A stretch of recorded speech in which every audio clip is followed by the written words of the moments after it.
मंगलमय मंगलकरण वीतराग विज्ञान नमो ताहि जाते भये अर्हंतादिमहा जो विद्यादि सागर सुधी जो विद्यादि सागर सुधी गुरु हैं हितैषी शुद्धात्म में निरत नित्य हितोपदेशी वे पाप ग्रीष्म ऋतु में जलगे सयाने पूजूं उनके सतत केवल ज्ञान पाने पूजूं उनके सतत केवल ज्ञान पाने। बोले भगवान महावीर स्वामी के, आचार्य कुंद कुंद स्वामी के, आचार्य गुरुवर विद्यासागर मुनि महाराज के।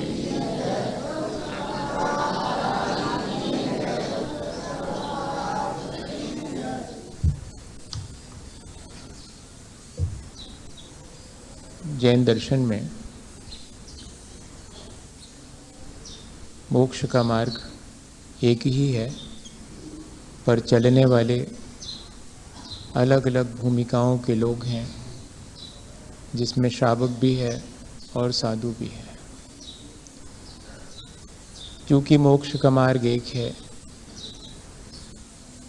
और मोक्ष की धारणा भी दोनों के मन में एक जैसी ही है, इसलिए बहुत सी बातें तो ऐसी हैं जो कि साधु और श्रावक के जीवन में एक जैसी ही होती हैं। आत्म सुख पाने की ललक जैसी साधु में होनी चाहिए, वैसी ही श्रावक को भी होनी चाहिए। और इतना ही नहीं, संसार में दुख ही दुख है, इस तरह का एहसास जैसे एक साधु के जीवन में होता है, होना चाहिए, ऐसा ही श्रावक के मन में भी विचार आना चाहिए। हमने पिछले दिनों इस बात को समझने की कोशिश की है। सामायिक इसीलिए की जाती है, श्रावक भी करता है, साधु भी करते हैं, इसलिए करते हैं ताकि इस बात पे विचार कर सकें कि सचमुच मैंने यहाँ जो भौतिक सुख पाए हैं वे क्या शाश्वत हैं, या कि थोड़ी देर मिलते हैं फिर उसके बाद वे ही मुझे दुखदायी लगने लगते हैं। यदि मैंने अपने अनुभव से जीवन के ऐसा पाया है तो फिर मैं क्यों नहीं इस निर्णय पे पहुंचता हूं कि संसार में दुख ही दुख है और कोई ऐसा आत्म सुख है जो मैं निरंतर मिस कर रहा हूं, जिसको कि मुझे पा लेना चाहिए। जैसे कि जब हम अस्वस्थ होते हैं, रोग ग्रसित हो जाता है शरीर, तब बार बार ये मन में आता है कि मैं कैसे स्वास्थ्य हासिल करूं, कैसे मेरा ये रोग दूर हो जावे। और ये शरीर तो हमेशा कोई ना कोई दुख मुझे देता ही रहता है, इसके माध्यम से मैं सदा कोई ना कोई दुख पाता ही रहता हूँ। ये शरीर का स्वभाव तो ऐसा ही है। अब मुझे जब मैं स्वस्थ हो जाऊँगा तो इस शरीर को ऐसे चलाना है जिससे कि इसमें मुझे अपने आत्म कल्याण करने में बाधा ना आए।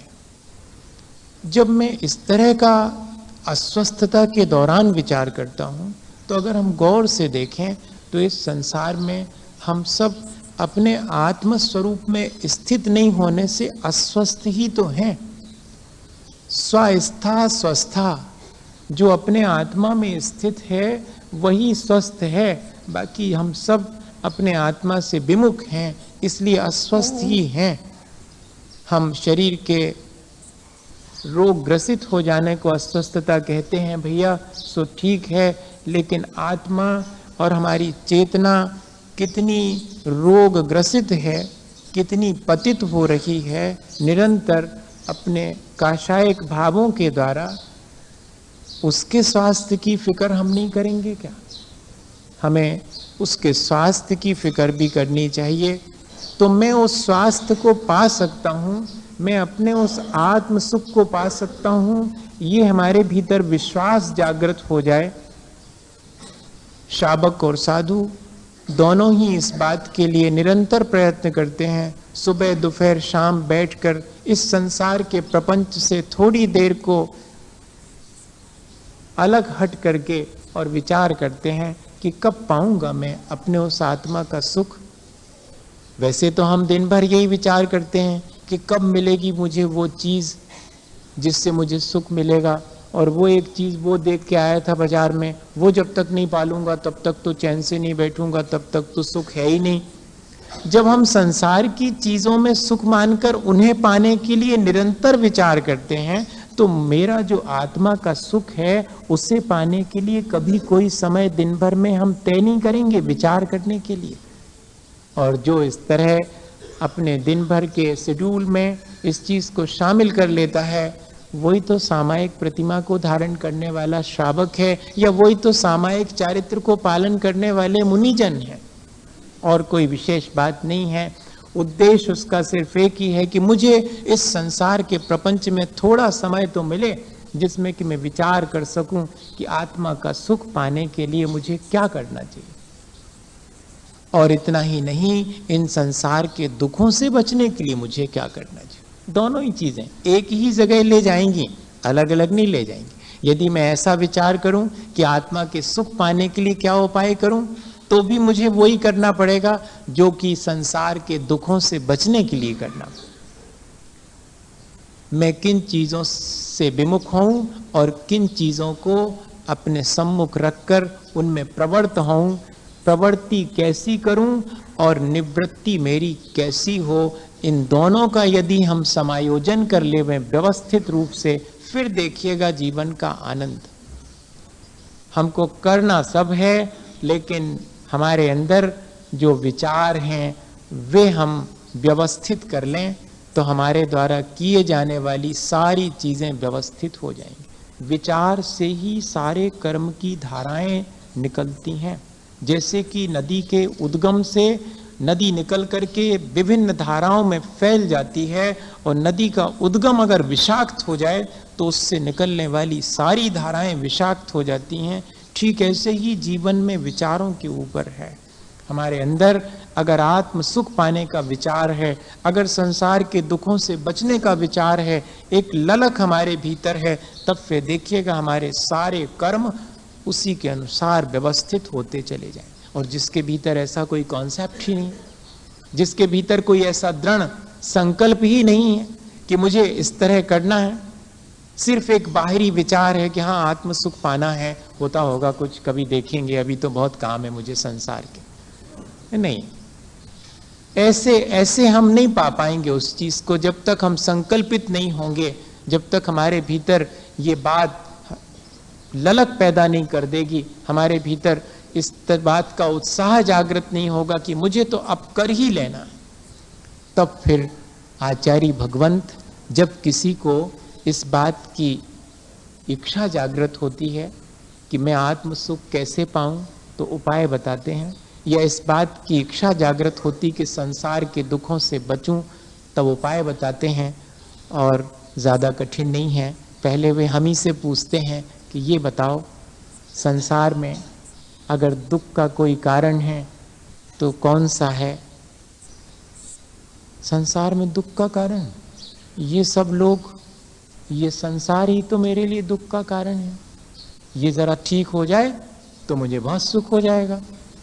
मेरे बच्चे ठीक नहीं चलते इसलिए मुझे दुख है, मेरे परिवारजन मेरी बात नहीं मानते इसलिए मुझे दुख है, समाज में जहाँ जाओ वहाँ पर इज्जत ही नहीं करता, थोड़ी कोई इज्जत मिलने लगे तो बड़ा सुख है।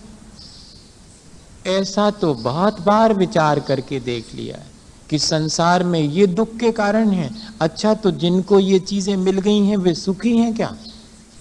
गौर से देखेंगे तो वे भी सुखी नहीं हैं। और अंत में हम इस निर्णय पर पहुंच जाएंगे कि मेरा राग, द्वेष और मोह मेरे लिए दुख पहुंचाता है। इस संसार के दुखों से बचना हो और आत्मा का सुख पाना हो तो मैं राग, द्वेष, मोह को घटाते चले जाऊं। घटाने की प्रक्रिया सीखनी पड़ेगी, बस इतना ही है। ये तो सुनी हुई बात है कि राग, द्वेष, मोह, लेकिन इसको घटाने का बहुत प्रैक्टिकल अप्रोच क्या हो सकता है? ये तो शास्त्र में लिखी हुई बात होगी, लेकिन अपने जीवन में हम उसे कैसे घटाएं, कैसे कमती करें, जिससे कि हमारा संसार का दुख कम हो। और जितना संसार का दुख कम होगा उतना ही आत्मा का आनंद आना शुरू हो जाएगा। दोनों चीजें साइमल्टेनियस चलने वाली हैं। कहीं से कोई आत्म सुख लाना हो ऐसा नहीं है। आत्म सुख तो मेरे भीतर भरा पड़ा है, लेकिन मैं अपने राग, द्वेष, मोह के कारण उससे विमुख होकर के इन्हीं संसार की चीजों में इष्ट अनिष्ट की कल्पना करके सुखी दुखी हो लेता हूं। कुल इतना सा मामला है और ज्यादा कुछ भी नहीं है। जैसे कि हमने कभी आपको उदाहरण सुनाया था रविन्द्रनाथ टैगोर का कि वे अपने कमरे में रात 12 बजे एक कैंडील जला करके और लिख रहे थे, कविता लिख रहे थे। और अचानक उनको लगा कि बस पूरी हो गई और अब तो टाइम भी हो गया, सोना चाहिए। और सोने के लिए जैसे ही उन्होंने कैंडील बुझाई, वो तो सोच रहे थे कि अंधेरा हो जाएगा कमरे में, लेकिन खिड़की और दरवाजे जो खुले थे उनसे ढेर सारी चांदनी भीतर आती हुई दिखाई पड़ी और कमरे में रोशनी फिर भी। तब उन्होंने अपने जीवन में संस्मरण लिखा कि मुझे उस दिन पहली बार लगा कि मैं तो सोच रहा था कि ये रोशनी मेरी कैंडल से है, नहीं, रोशनी तो परमात्मा की निरंतर मेरे ऊपर बरस रही है। खिड़की दरवाजे में खोल लूं तो मेरे पूरे कमरे में रोशनी है, लेकिन क्या करूं, मैं तो ये मान करके कि इस कैंडल से, इस लालटेन से रोशनी हो रही है, मैं तो ये मान करके कि ये चीजें जो संसार में दिख रही वो मुझे सुख देती हैं और इन्हीं चीजों से मैं सुख और दुख लेता हूं। मेरे भीतर है सुख का स्रोत, वो मैं भूल गया हूं।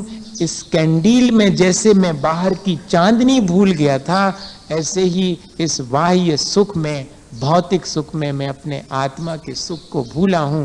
जिस दिन मैं भौतिक सुखों को सुख मानने से इनकार कर दूं, उस दिन देखें कि मेरे भीतर आत्म सुख अपने आप मुझे प्राप्त होने लगेगा। या तो आत्म सुख पाने की ललक पैदा हो जाए तो भौतिक सुखों से विमुख हो जाएंगे, या भौतिक सुखों से विमुख होना शुरू हो जाएं तो समझना अब आत्मा का आनंद आने लगा। जिस व्यक्ति को जितने कम मनोरंजन के साधन चाहिए वो अपने आप में उतना ही सेटिस्फाइड है, सैचुरेटेड है वो।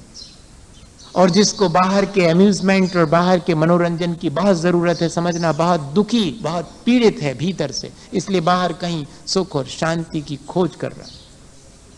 ये क्राइटेरिया है, ये बहुत प्रैक्टिकल अप्रोच है। हम देखें अपने जीवन में जैसे जैसे हमारा आत्म सुख बढ़ेगा, भौतिक सुखों से हम विमुख होते चले जाएं। और राग किसे कहते हैं? ये मेरा है।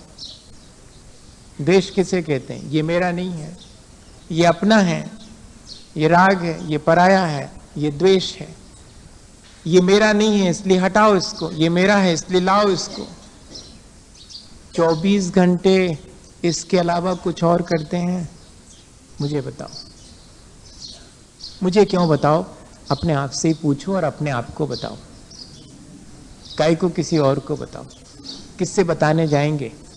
ये तो अपने से ही बात करनी पड़ेगी कि करता क्या रहता हूं दिन भर, ये मेरे मन की चीज, लाओ इसको, ये मेरे मन की नहीं, हटाओ इसको। ये क्या है? यही ना राग द्वेष है, और कोई बहुत बड़ी चीज है क्या? ये शास्त्र में लिखे हुए राग द्वेष जो हैं वो हमारे जीवन में हम झांक करके देखें कि कैसे चल रहे हैं। 24 घंटे में कोई क्षण ऐसे हैं जिनमें कि हम राग द्वेष ना करते हों? बहुत मुश्किल है। इतना गहरा संस्कार है राग द्वेष का कि पता भी नहीं पड़ता और करते चले जाते हैं। सबसे बड़ी मजे की चीज ये है कि करने के बाद भी पता नहीं पड़ता कि क्या कर रहे हैं, द्वेष कर रहे हैं कि राग कर रहे हैं। बस ये तो ऐसा ही चलता है, इसको अलग से कोई नाम देने की जरूरत ही नहीं है। हमने कोशिश ही नहीं की कि इन चीजों को हम नाम दें। वो जो हमने अपने पास खिसका के रख लिए थी चीज, और वो जो हमने हटा दी थी चीज, दोनों में ही क्या था? एक में मेरा राग था, एक में मेरा द्वेष था। वो जो दूसरे के बारे में मैंने भला सोचा था वो मेरा राग था, वो जो दूसरे के बारे में बुरा सोचा था वो मेरा द्वेष था, और कुछ भी नहीं था। यहाँ क्रिया करता हूँ, वाणी बोलता हूँ, सोचता हूँ, सब राग द्वेष से युक्त हैं। करूं क्या? सवाल ये है। इस राग द्वेष को मैं अच्छा मानूं क्या? सबसे पहली चीज, अगर अच्छा मानूं तो कभी छोड़ नहीं पाऊं, इसलिए अच्छा तो नहीं मानूं। मेरे संसार बढ़ाने वाला है, मुझे दुखी करने वाला है, इसलिए अच्छा नहीं मानूंगा। पर क्या करूं इससे बचने के लिए? मैं नहीं भी चाहूं तब भी ये राग द्वेष का संस्कार इतना प्रबल है कि मेरे से सुबह से शाम तक होता ही रहता है, चाहे घर गृहस्थी में हो, चाहे साधु भी क्यों ना हो। हाँ, चॉइसलेस अवेयरनेस बहुत कठिन है, एक निर्विकल्प अवस्था बहुत कठिन है। राग द्वेष से रहित अवस्था, वीतराग अवस्था, जो कि आत्म सुख की अवस्था है, अत्यंत दुर्लभ है। यहाँ तो किसी को अगर क्षण भर को प्राप्त हो जाए तो समझना अत्यंत सौभाग्यशाली है। बाकी चीजें प्राप्त हो जाने पर जैसा हम अपने को सौभाग्यशाली मानते हैं, आचार्य भगवंत तो कह रहे हैं कि वे क्षण सौभाग्य के हैं, वे दिन और रात सार्थक हैं जिन क्षणों में हमने राग द्वेष अत्यंत अल्प किया या कि किया ही नहीं। बताइए, द्वेष ना करें पर राग से तो बच ही नहीं सकते। पर राग की दो क्वालिटी डिसाइड कर दी, एक प्रशस्त और एक अप्रशस्त। अप्रशस्त से बच सकते हैं, तो जब राग द्वेष से बचने की बात आए तो इतना ही समझना कि अप्रशस्त राग और द्वेष से बचने का कहा जा रहा है। प्रशस्त राग से तो बच ही नहीं सकते। हम सब बैठे हैं प्रशस्त राग की वजह से। ये प्रशस्त राग है, धर्मानुराग प्रशस्त राग है। चार बातें धर्म की सुनना, अपने कल्याण की चर्चा, आत्मा की चर्चा सुनना भी प्रशस्त राग है। इसके बिना तो कल्याण होगा ही नहीं। इसको छोड़ने के लिए नहीं कह रहा हूं, इससे दुख नहीं होगा संसार का। संसार में अटके रहेंगे लेकिन भटकेंगे नहीं। वो जो भौतिक राग है बाहर निकलने पर अभी मेरे जीवन में आएगा, वो मुझे संसार में भटकाने वाला है। ये जो धर्मानुराग है ये भटकाता नहीं है, जरा अटकाए रखता है संसार में। इसलिए बहुत सावधानी की आवश्यकता है। करूं क्या अब राग द्वेष को घटाने के लिए? मिल गया मुझे रास्ता, मैं अपने भौतिक राग को आध्यात्मिक राग में कन्वर्ट करूं और द्वेष से तो निजात पाऊं। द्वेष तो करूं ही नहीं किसी से, और जिससे भी करूं तो आत्मिक राग करूं, शारीरिक और भौतिक सुख सुविधा पाने वाला राग ना करूं। ऐसा हो सकता है क्या? हो सकता। बहुत लोगों से हमारे बहुत प्यारे संबंध होते हैं जो हमारे सांसारिक नहीं होते, बहुत आध्यात्मिक और पारमार्थिक संबंध भी होते हैं। भगवान से हमारा संबंध कैसा है? राग का संबंध तो है ही, लेकिन बड़ा पारमार्थिक है। मुनि जनों से हमारा, गुरु जनों से कैसा संबंध है? बहुत सांसारिक नहीं है, बड़ा पारमार्थिक संबंध है, बड़ा राग है। हाँ, जिनवाणी माँ से भी हमारा राग है, तब तो हम उसकी चार बातें सीखते हैं और मानते हैं, दूसरे को बताते हैं, बड़ा उत्साह पूर्वक बताते हैं। ये भी राग है।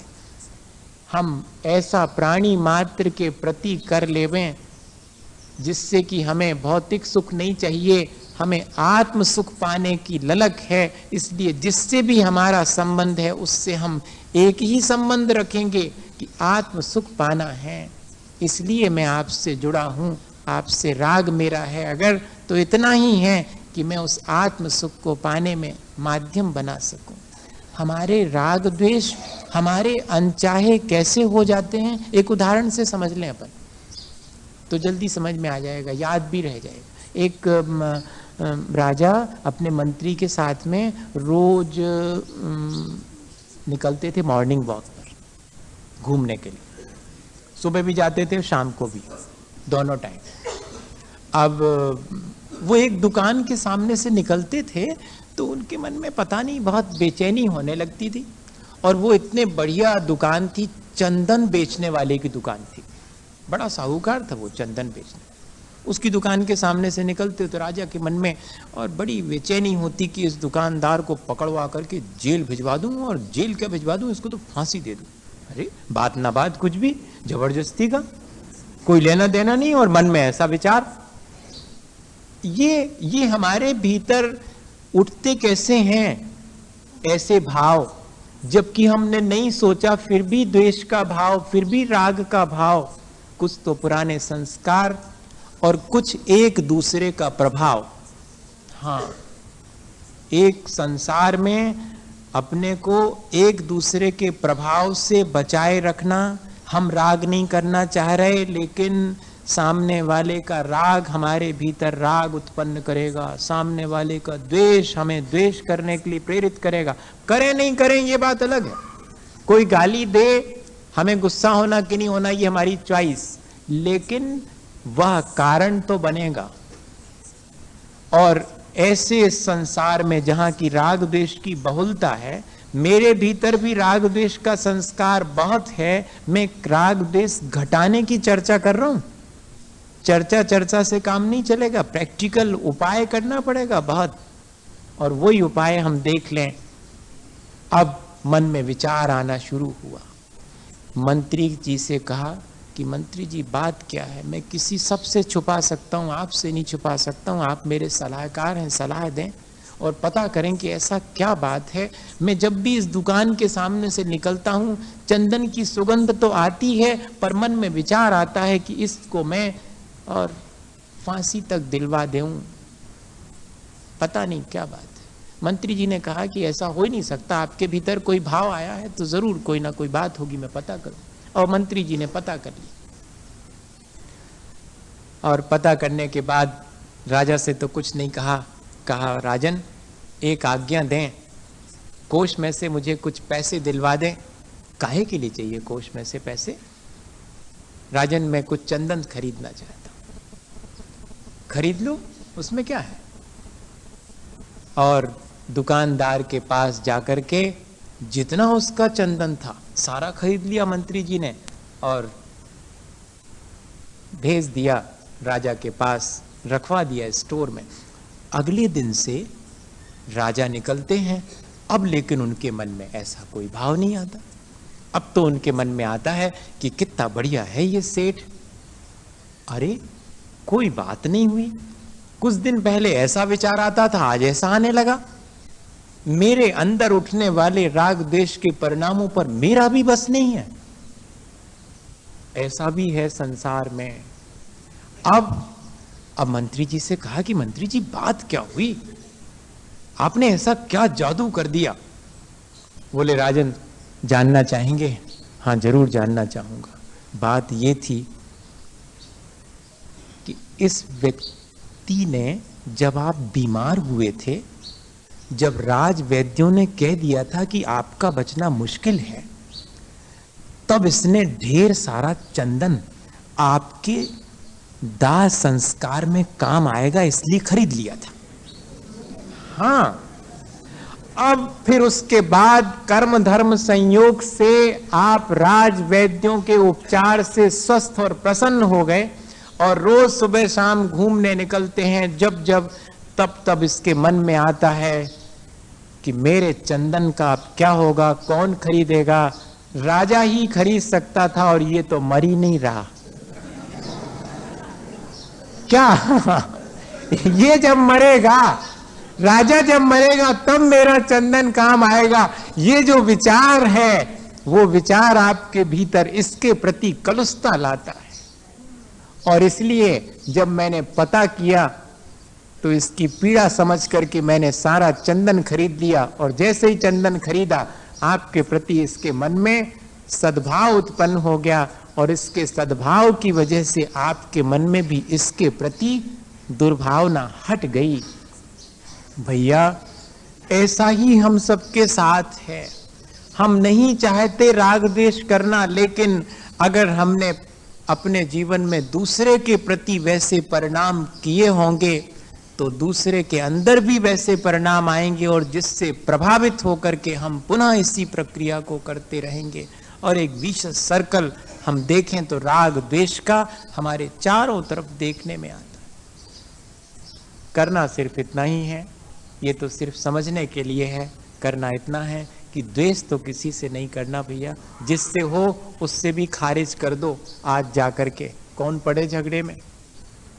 और रहा राग, सो राग में भी सांसारिक राग कि इनसे हमें सुख मिलेगा, इनसे हमारे काम बनेगा, ऐसा वाला राग है, उसको बदल लो। इनसे हमारा काम तो चलेगा सो चलेगा, लेकिन इनके माध्यम से मैं अपना कल्याण कर सकूं, ऐसी भावना शुरू कर दो। एक दूसरे के सहारे हम धर्म ध्यान करने के लिए तत्पर हो जाएं, संसार बढ़ाने के लिए जैसे एक दूसरे के साथ तत्पर होते हैं, ऐसे ही एक दूसरे के साथ अपना कल्याण करने के लिए तैयार हो जाएं। तो ये जो प्रशस्त राग है वो हमारे राग द्वेष को घटाने में कारण बनेगा, संसार के दुखों से बचा लेगा। मोह किसे कहते? एक तरह की मूर्छा है मोह। ये राग द्वेष से भी ज्यादा कठिन चीज है। राग द्वेष कषाय जन्य है और मोह ये हमारे भीतर पड़े हुए मिथ्यात्व से उत्पन्न और प्रेरित होने वाली चीज है। एक तरह की गाफिलता, एक तरह की मूर्छा, जो चीज जैसी है वैसी नहीं दिखाई देने देती। जैसे कोई व्यक्ति शराब पी ले और नशे में आ जावे तो जो चीज जैसी है वैसी नहीं दिखाई पड़ती, ठीक ऐसा ही ये मोह है। कोई कितनी ही बढ़िया बात बताएगा, मोह के चलते उल्टी ही समझ में आएगी। और ऐसा नहीं है कि नशा अकेले शराब का होता हो, वो तो होता ही है। पैसे का भी नशा होता है, अपने पद प्रतिष्ठा का भी नशा होता है, यश और ख्याति का भी नशा होता है, सब चीजों का नशा होता है। और ये जिसको चढ़ा हुआ है उसके साथ तो बहुत मुश्किल है।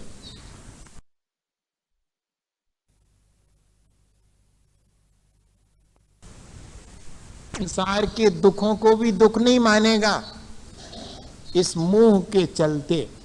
जैसे कि ज्वर वाले को और मीठी चीज भी कड़वी मालूम पड़ती है, ऐसे ही इस मोह के उदय में अपने कल्याण की बात भी दुखदाई और कष्टप्रद लगे। तो अपने भीतर झांक के देखना कि जब जब आत्मा की चर्चा चलती है, जब जब कल्याण की बात चलती है, भीतर कष्ट होता है क्या? अगर कष्ट होता है तो समझना कि मेरा मोह बड़ा प्रबल है। मुझे अपने कल्याण की बात रुचिकर नहीं लगती। मुझे संसार की और दुख देने वाली बातें तो सुखद जान पड़ती। जिन चीजों में मुझे आज तक दुख मिला है उन्हीं चीजों को इकट्ठा करने में मेरी आसक्ति है। इसके मायने हैं मेरा मोह बहुत प्रबल है। इसके सैकड़ों उदाहरण हैं। अपने जीवन में झांक के देखें तो 2-4 उदाहरण अपने जीवन में मिल जाएंगे, और अगर थोड़ा बाहर झांक के देखें तो सैकड़ों उदाहरण मिलेंगे इस मोह के। इस मोह की पराकाष्ठा कहाँ तक हो सकती है? अमेरिका के एक बहुत बड़े धनपति की कल कहानी हाथ लग गई। Carnegie, Andrew Carnegie. पढ़ रहा था मैं ऐसे ही, सारे निमित्त मिल जाते हैं भैया। मैं तो चकित हूँ, इसमें कोई शक नहीं है। मैं तो सोच के बैठा था कि अब संडे को ही रखें अपन, रोज का झगड़ा कौन कहाँ से लाएगा, सब बातें तो कह चुके हम। लेकिन आपका पुण्य, और बैठ जाता हूँ दोपहर में और कोई ना कोई चीज़ दिमाग में इस तरह से अपने आप आती है। अपने आप कह रहा हूँ, आचार्य महाराज का नाम लेता हूँ, अपने आप आती है कि कल इस बात पे चर्चा करूँगा। ये बहुत प्रैक्टिकल सी चीज़ है। मुझे ग्रंथों की बहुत बड़ी बड़ी चर्चा करने में रुचि नहीं है, क्या करूं? मुझे बहुत जो प्रैक्टिकल संभव है वो बातें करने का बहुत मन होता है, और वो बातें बहुत कठिन भी होती हैं। और अचानक ही वो, मैं आपको जो घटना सुना रहा हूँ वो कैसे आ गई कल अचानक ऐसे, इसलिए उतनी बात और कहना पड़ा। मैं ये बात इसलिए कह रहा हूँ कि ऐसा अगर आप भी करें तो आप भी कर सकते हैं। कब तक मेरे ऊपर डिपेंड रहेंगे आप? मैं कब तक आपके साथ? मैं बहुत सीरियसली बोल रहा हूँ। कब तक किसी पर, मेरे पर ही क्यों, किसी पर किसका इंतजार कर रहे हैं आप? कि कोई और आएगा आपको उपदेश सुनाएगा, कल के दिन अगले चतुर्मास में कोई और आएगा और उपदेश सुनाएगा। तो जिंदगी भर यही करते रहेंगे क्या? या कि कुछ अपने जीवन में शुरू भी करेंगे और कह सकेंगे कि बहुत हो गया, टू एनफ, बहुत सुन लिया, अब शुरू करता हूं करना। किस किस की सुनता रहूं, किस किस की मानता रहूं, मुझे किसी की नहीं सुनना, किसी की नहीं मानना, अब तो मैं अपने कल्याण के लिए मुझे जो कहा गया है उसको शुरू करता हूं। ऐसा आना चाहिए मन में भाव। ये कह रहा हूं आपसे, बहुत सीरियसली कह रहा हूं। ये आ नहीं रहा अपन लोगों के अंदर। मेरी सारी कोशिश, हम सब की सारी कोशिश यही होनी चाहिए कि ये भाव अपने भीतर से आ जाए कि हाँ सचमुच अब मुझे कुछ करना है अपने आत्म सुख पाने के लिए, अपने दुखों से बचने के लिए, जबकि मैं सब जानता हूँ। वो एंड्रू कार्नेगी बहुत बड़ा धनपति और जीवन के अंतिम क्षण है, मरण निकट है, अपने सेक्रेटरी के साथ बैठा हुआ है और चाहता है कि वो सेक्रेटरी से कुछ पूछे। और वो कहता भी है कि मैं तुमसे कुछ पूछना चाहता हूँ, ज़िंदगी निकल गई, 30 साल से तुम मेरे साथ हो, मैंने अरबों रुपए कमाए और मुझे तुमसे कुछ पूछना है। और संकोच में पूछता नहीं है, मन ही मन विचार करता है खुद ही, और उसके अपने जीवन के बारे में वो एनालिसिस करता है कि पिछले वर्षों में पूरे जीवन भर मैंने अरबों रुपए कमाए और इतना ही नहीं, कैसे कैसे मैंने काम किया। ऑफिस में चपरासी 9 बजे पहुंचता था, कार्नेगी 8 बजे पहुंच जाता था ऑफिस। सारे ऑफिस के लोग अपना अपना काम करके 5, साढ़े 5 पे लौट जाते थे। कार्नेगी 8 बजे रात तक ऑफिस में बैठा रहता था। कभी बच्चों से ठीक से बात नहीं कर पाया, कभी अपनी सोसाइटी के बीच लोगों से बैठ करके और जीवन का आनंद नहीं ले पाया। लगा रहा तब जाकर के इतना वो इस तरह विचार कर रहा है कि मैंने किस तरह इतनी संपदा इकट्ठी करी, अरबपति बन गया। और आज मरण के समय ये विचार उसको आ रहा है कि मैंने पाया क्या। और इतना ही नहीं, जब किसी ने उससे पूछा था एक बार मरण के कुछ दिन पहले, आज तो वो पूछ रहा है अपने सेक्रेटरी से, दोनों चीजें एक साथ उसमें पढ़ने में आई मुझे। अभी वो पूछने का मन बना रहा है सेक्रेटरी से, और उससे पूछा था किसी ने 1-2 दिन पहले कि मर रहे हो, एक बात पूछूं, तृप्त तो हो अपने जीवन से? तब मालूम उसने क्या जवाब दिया था। लिखा है उसका जवाब कार्नेगी का। उसने कहा कि मैं बहुत अतृप्त होके मर रहा हूं, सोचा था 100 अरब कमाऊंगा, लेकिन 10 अरब ही छोड़ के मर रहा हूं। पराकाष्ठा है मोह की। सोचा था कि मरते समय इस तृप्ति के साथ मरूंगा कि 100 अरब छोड़ जा रहा हूं अपने मरने के पीछे, अभी तो कुल 10 अरब ही छोड़ के जा रहा हूं और मर रहा हूं। इस बात की अतृप्ति है। कहीं ऐसा ही हमारे जीवन में तो नहीं घटित होगा? ये विचार करना चाहिए। और अब देखते हैं कि जब उसने अपने सेक्रेटरी से पूछा, अपने जीवन से तो वो अतृप्त होके मर रहा है, लेकिन एक चीज और उसके मन में है कि पूछ तो ले अपने सेक्रेटरी से। क्या पूछना चाह रहा है वो? इतना ही सा कि सुन, अगर कभी ईश्वर तेरे पे प्रसन्न हो और तेरे से 2 में से कोई एक चीज मांगने को कहे, एक तो ये कि तू कार्नेगी जैसा धनपति बनना पसंद करेगा या उसका सेक्रेटरी, तो बोल क्या मांगेगा तू? ऐसा इंग्लिश की कहानी है, तो उसमें इसी तरह से क्या मांगेगा तू? अगर ईश्वर तेरे से कहे कि 2 चीजों में से मांगना है कि या तो कार्नेगी जैसा धनपति बना सकता हूं या कि उसका सेक्रेटरी, तो पता तू क्या मांगेगा अगले बार? उसने कहा कि अगर आप मुझे क्षमा दान दें तो मैं तो आपका सेक्रेटरी बनना ही मांगूंगा, कार्नेगी तो नहीं बनूंगा। उसने ये जवाब दिया। ये बोला कि क्या कह रहा है तू, सोच ले एक बार। उसने कहा कुछ नहीं सोचना, 30 साल से आपके पास हूं, एक भी क्षण मैंने आपको शांति और सुख से व्यतीत करते नहीं देखा। मैं तो ईश्वर से रोज प्रार्थना करता हूं कि कभी मुझे ऐसा धनपति मत बनाना। मैं उनके मातहत 100 रुपये का सेक्रेटरी ही रहा हूं उतना ही ठीक है। तब मालूम कार्नेगी ने क्या कहा मरते समय कि मैं तुमसे सहमत हूं, तुम इस बात को मेरे मरने के बाद सबसे कहना कि मैं कितना अतृप्त होकर के, जिस तृप्ति के लिए मैंने सारी चीजें कमाई उसी अतृप्ति को लेकर के मर रहा हूं, सबसे कह देना ये बात, ताकि कोई और मेरे बाद इस तरह अतृप्त होकर के ना मरे। ये एक कहानी है, ये सबके साथ घटित होने वाली कहानी है। ये किसी एक धनपति के साथ नहीं, हम सबके साथ कई जिंदगियों से घटित होती चली आ रही है, आज ही घटित हो रही हो ऐसा नहीं। ये है मोह। पहचान रहे हैं अपन अपना मोह?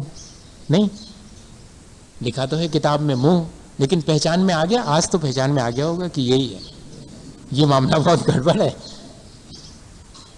और अगर हम इसको पहचान जाएं तो कमती करने में कोई दिक्कत नहीं है, धीरे धीरे कम कर देंगे अपन, राग द्वेष और मोह सबको घटा देंगे, शांति से संतोष पूर्वक जीवन का आनंद लेते हुए जिए। सामायिक के बाद जब मैंने आत्म सुख पाने और संसार के दुखों से बचने के लिए राग द्वेष मोह को कम करने का सोचा है, तो अब मेरा मन है कि इस राग द्वेष मोह को घटाने के लिए मैं क्या करूं।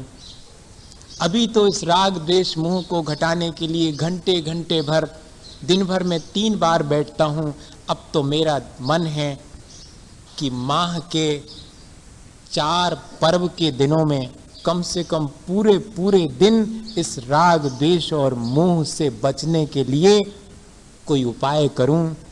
और ऐसा विचार मन में आते ही श्रावक, घड़ी देख लूं, देख लूं ऐसा विचार आते ही श्रावक तय करता है कि अब वो क्या करेगा। 2 अष्टमी 2 चतुर्दशी माह के इन 4 पर्व के दिन कहलाते हैं ये माह में। इन 4 दिनों में वो सारे संसार के प्रपंच राग द्वेष और मोह से विमुख होकर के प्रोषधोपवास करेगा। ये 4थे नंबर की प्रतिमा है श्रावक की। राग द्वेष मोह से बचने का अगर कोई उपाय श्रावक घर में रह करके करना चाहे तो महीने में 4 दिन तो इसका आनंद ले ही सकता है। 4थी प्रतिमा धारण कर ले तो फिर जीवन भर महीने के 4 दिन जो पर्व के हैं, पर्व के क्यों कहलाते हैं? बुंदेलखंड में त्योहार को पावन का दिन बोलते हैं। आज तो पावन का दिन है। पावन मतलब बहुत पवित्र दिन है। पवित्रता कैसे आती है? जितना राग द्वेष कम होता है उतनी पवित्रता आती है। और पर्व का दिन इसलिए कहलाता क्योंकि इस दिन हम राग द्वेष को कम करेंगे। राग द्वेष और मोह को घटाने का दिन है और वे सारे दिन पर्व के दिन हैं जिन दिनों में हम राग द्वेष और मोह को घटा देते हैं। आचार्य महाराज कहते कि हर दिन पर्व का दिन हो सकता है अगर हम राग द्वेष मोह को घटा दें। वैसे तो महीने में 4 ही दिन हैं जिनमें हम प्रयत्न करते हैं राग द्वेष मोह को घटाने का। धर्मामृतम शतृष्णा श्रवणाभ्याम पिबतु पायेत वा अन्यान। अब मैं क्या करूं? अपने आत्मा के निकट रहूं।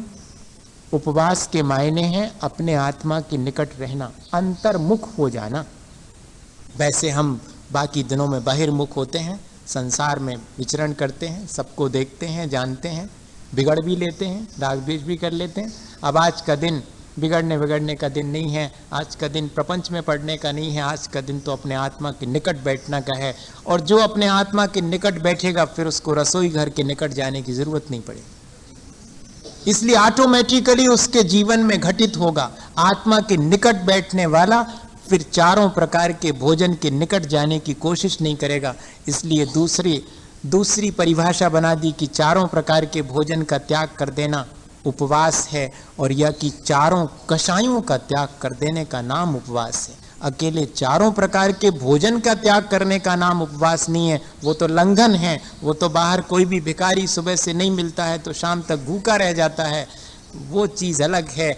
यहाँ तो कह रहे हैं कि अपने आत्मा के निकट चूंकि मैं बैठना चाहता हूं, इसलिए आज मैंने चारों प्रकार की कषायें छोड़ दी हैं। और क्योंकि कषायें मुझे अपने आत्मा के निकट नहीं बैठने देती। जैसे कि दर्पण के ऊपर अगर मलिनता आ जावे तो मेरा चेहरा नहीं दिखता, ऐसे ही कषाय की कालीमा आकर के मुझे मेरे से परिचित होने से रोकती है। मुझे दुनिया भर से परिचित कराती हैं ये कषायें, मुझे मेरे से परिचित होने से रोक देती। इसलिए आज चारों प्रकार की कषाय का त्याग करता हूँ, चारों प्रकार के आहार का त्याग करता क्या हूँ, ये तो हो ही जाएगा अगर मैं अपने आत्मा के निकट रहने की संकल्पित हो जाऊं। तो सारे दिन अब अपने आत्मा के इर्द गिर्द, जैसे कि चौके के इर्द गिर्द सारा दिन निकल जाता है, नहीं निकल जाता। क्या बनाऊं शाम के लिए, दोपहर को क्या खाएंगे, आज वो चीज बनाएंगे, यूं करेंगे, हाँ ठीक है करेंगे सब। अब आज नहीं करेंगे, आज तो जो है इन सब चीजों से विमुख होकर के आज तो अपने निकट डोलेंगे, आज तो अपने आसपास डोलेंगे, अब और किसी के कहीं नहीं जाएंगे। ये प्रोषधोपवास कठिन है क्या? लेने में कठिन है, करने में कोई ज्यादा कठिन नहीं। एक बार तय कर लिया कर। लगता है कि ये चौथी प्रतिमा क्या होती होगी, चौथी प्रतिमा देखो, एक बार अगर अपने मन में ये विचार आ गया तो बहुत आसान हो जाएगी। और साथ में क्या जोड़ दिया, असल में हम लोग बाकी सब चीजों में सुख मानते हैं, मुश्किल ये है। और अगर ये लगने लगे कि मुझे अपने अंदर जो सुख है उसको पाना है, तो जरा ये बाहर के सुख छोड़ के तो देखें क्या होगा। अभी तो ऐसा लगता है कि ये छोड़ देंगे तो बड़ी मुश्किल होगी, दिन कैसे निकलेगा, इसलिए हम नहीं छोड़ पाते। और अगर ये तय कर लें कि नहीं मैं आसानी से अपना दिन व्यतीत करूंगा, लेकिन ध्यान रखना उपवास के दिन आलस, प्रमाद और व्यर्थ के प्रपंच से बचने का प्रयास करना, ये तीनों चीजें घेर लेंगी। अतंद्रालु, इसलिए आचार्य भगवंत बहुत समझदार थे, उन्होंने कहा उपवास तो करना लेकिन अतंद्रालु, आलस मत करना, प्रमाद मत करना, सो नहीं जाना। तब फिर क्या करेंगे, भूखे कैसे होएगा भजन भगवान का, हाँ। तब कहते हैं कि नहीं, धर्मामृतम सतृष्णा, धर्म को ही अमृत मान करके उसका पान करना, और स्वयं नहीं अन्यान्वा, चार लोगों के साथ बैठकर उन्हें भी धर्म की चर्चा में शामिल करना। जैसे कि बैठ जाते हैं और यहाँ वहाँ की चर्चा करने लगते हैं, उस दिन ऐसे ही अपने समय को व्यतीत करना है तो चार लोगों के साथ बैठ करके धर्म ध्यान पूर्वक व्यतीत करना। अगर अकेले बैठने से मन वहीं चला जाए, कषायों में मन वहीं चला जाए, भोजन में, तो फिर सबसे अच्छा उपाय है कि स्वयं धर्मामृत पीना और चार लोगों के साथ बैठ करके पार्टिसिपेट करना, ताकि समय आसानी से व्यतीत हो जाए, सारा दिन व्यतीत हो जाए, आलस ना आ पाए, प्रमाद ना आ पाए और संसार के राग द्वेष मोह ना घेर सकें। वरना संस्कार है कि वे घेर लेंगे, और ज्यादा घेर लेते हैं, फुर्सत के दिन तो और ज्यादा घेरते हैं, फिर दुनिया भर की चीजें याद आती हैं। तो उस दिन बहुत सावधानी कि स्वाध्याय करें। स्वाध्याय साधन है जिससे कि हम अपने जीवन के बारे में और इतना ही नहीं इस संसार के बारे में उस दिन विशेष रूप से समझें। हजारी प्रसाद द्विवेदी ने लिखा कि जो व्यक्ति जीवन में एक दिन भी उपवास नहीं कर पाया, उसने जीवन का स्वाद ही नहीं जाना। उसने दुनिया की चीजों का स्वाद तो जाना होगा, जीवन का स्वाद नहीं जाना, क्योंकि उस दिन मालूम पड़ता है जब बाकी चीजों का स्वाद छोड़ दिया है, तब मेरे भीतर भी कोई सुख है, ये तब मालूम पड़ता है। इसलिए ये चौथी प्रतिमा का पालन करने वाला अपने राग द्वेष मोह से बचने के लिए, इन संसार के सुखों में सुख का जो भ्रम है उससे बचने के लिए एक घटना है छोटी सी, इसकी जल्दी समझ में आ जाएगा और बस फिर इतना ही रखते हैं, हो ही गया फिर तो टाइम भी। कैसे अपन लोगों ने ये भ्रम पैदा कर लिया है कि ये चीज़ें अपन को सुख देती हैं, और ये तोड़ने के लिए ये प्रक्रिया रखी गई है। टूटेगा कैसे? अभी तो लगता है कि वो चीज़ खाएंगे तो सुख मिलेगा, आज नहीं खाई देखें क्या हुआ, ऐसे ही टूटेगा। इसलिए उपवास रखा है कि आज भोजन, कोई भी चीज़ भोजन में जो मुझे सुख देती है आज नहीं लेऊंगा, तो देखें कोई सुख मिलता मेरे भीतर झरता है कि नहीं। और वास्तव में देखा जाए तो रस वस्तुओं में नहीं है, रस तो मेरे अपने भीतर है। जिन चीज़ों में मैं रस मान लेता हूँ उनमें से रस मिलने लगता, और जिन चीज़ों में रस मैं नहीं मानता हूँ वे कितने भी रस युक्त हों मुझे वे रस नहीं दे पाती हैं। एक अरब कंट्री से सुनी हुई कहानी होगी, आचार्य महाराज ने सुनाई थी यहाँ पर 79 में, मुझे मालूम, आपको भले ही मालूम हो चाहे नहीं, क्योंकि उनकी किताब छपी उसमें पढ़ी हमने, बहुत प्रसिद्ध है ये। अरब कंट्री से कोई व्यक्ति आया इंडिया में, वहाँ पर तो अरब कंट्री में पानी की बहुत तंगी है, तो यहाँ पर आया और एक बहुत बढ़िया होटल में रुका, और जैसे ही वो नहाने पहुँचा तो उसने टोंटी खोली, उसमें से ढेर पानी। अरे वाह, अपने यहाँ तो ऐसा होता ही नहीं, यहाँ तो ये टोंटी खोलो इसमें से पानी, ये टोंटी खोलो इसमें से पानी, इतना पानी। टोंटी खोलते ही साथ उसने कहा कि मज़ा आ गया। अब वो जो वहाँ पर काम करने वाले थे उस होटल में, लॉज में, तो उनसे पूछा उसने चुपचाप कान में से कि ये जो टोंटियाँ हैं जो यहाँ लगी हैं जिनमें से पानी आता है, क्या और भी मिलती हैं क्या? समझ गया वो, समझ गया नौकर कि आदमी को बनाया जा सकता आसानी से बुद्धू। उसने कहा बहुत मिल सकती हैं। तो सुनो, मुझे दिला सकते हो क्या? दिला सकता हूँ। तो कितने कितने रुपए की? 100 रुपए लगेंगे, एक एक के 100 रुपए। हाँ, ऐसे ही तो यहाँ पर है।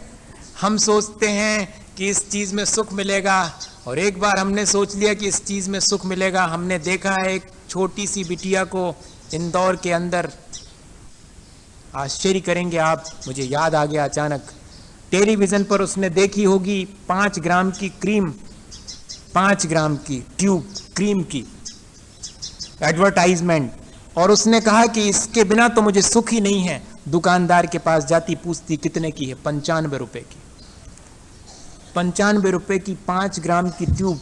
लेकिन अंकल, वो कहती अंकल मैं इसको खरीदूंगी ज़रूर, अभी कहीं ना कहीं से पैसे अरेंज करके लाती हूँ, इसको खरीदूंगी। ये क्या है?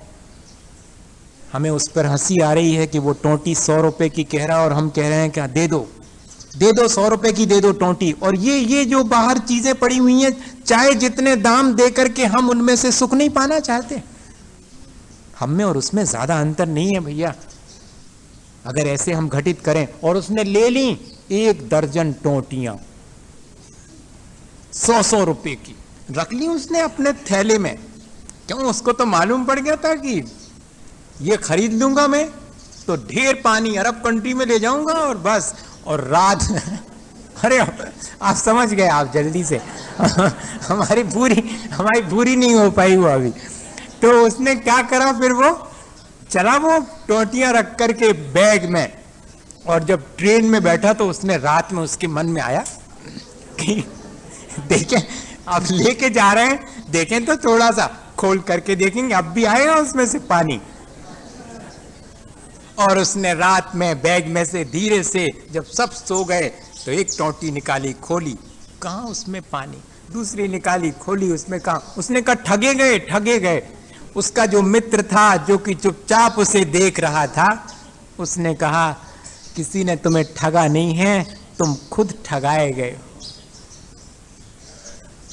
उसने कहा अरे, मैंने तो वहां टोंटियों में से पानी निकलते देखा, इसलिए मैंने टोंटी खरीद ली। उसने कहा बुद्धू, टोंटी में से तो पानी आ रहा था, टोंटी में पानी नहीं था, पानी तो टंकी में होता है, सुख तो भीतर होता है, ये तो बाहर टोंटियां हैं, उनमें से लगता कि आ रहा है सुख। हाँ, ये टोंटी है, इसमें से लगता सुख आ रहा है। ये पेन मेरे पास है इसलिए बड़ा सुखी हूं, इस पेन से सुख निकल के नहीं आ रहा है, मेरे भीतर की मान्यता में से सुख आ रहा, मेरे अंदर से आ रहा है सुख और दुख दोनों ही। ये जिस दिन समझ में आ जाएगा, उस दिन ये जो बाहर की जितनी भी सुख विलास की सामग्री जो टोंटी की तरह हमने खरीद ली है, जिसमें हम सुख मान रहे हैं, वो बंद कर देंगे अपन खरीदना। बहुत कठिन है, आप घर जाकर के बहुत मुश्किल में पड़ेंगे आज तो। अब अगर जो व्यक्ति खरीदेगा तो वो ऐसे ही होएगा कि उसमें से सुख पाना चाह रहा है, जबकि उसमें सुख है नहीं भैया, क्या करें। लेकिन कब समझ में आएगा अपन के, आना चाहिए देर सबेर कभी भी। हम कम से कम इतना तो भाव बनाएं कि इन सब चीज़ों में मैंने जो सुख मान रखा है सचमुच में है नहीं, मुझे तो अपने भीतर का सुख पाने के लिए कोशिश करना चाहिए। ये सारी चीज़ें मुझे बहुत थोड़ा सा सुख दे पाती, भौतिक सुख दे पाती हैं, मुझे इनमें नहीं रचना पचना है। कम से कम एक दिन तो ऐसा मेरे जीवन का हो, सारा दिन, जिसमें कि मैं इन सारी चीज़ों में सुख नहीं मानूंगा और इनको छोड़ करके अपने आत्मा के सुख पाने का अभ्यास करूंगा। चौथी प्रतिमा में यही अभ्यास श्रावक करना शुरू करता है तो उसके जीवन में आनंद आना शुरू होता। इसी भावना के साथ बोलिए आचार्य गुरुवर विद्यासागर।